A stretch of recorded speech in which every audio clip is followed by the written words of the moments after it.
ग्रीष्म ऋतु होइथिला। एतिकिरे किछि जीवजंतु बरगछ को लागिथिबा पड़िया खेलुथिले। खेलु खेलु सामने तांको गोटे कुकुड़ा छुआ आसुथिबार देखागला। अरे आम जंगल रे छुआ। हाँ मो ना मुन्नू। तमे बहुत भला मुन्नू, हेले एठी तमरो विपद अछि। तमे एठी जंगल रे काहीकि आसीछ? तमे तो गाँ रे रुह ना। मु मोर माँ सहित गोटे कृषि घर रे रहुछि।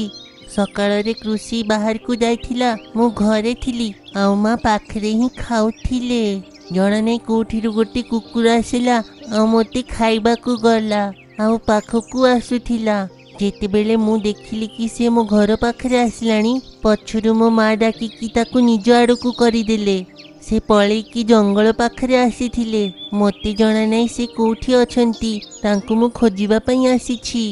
एई कथा सुनी सबु जीवजंतु को ता उपरे बहुत दया आसीगला।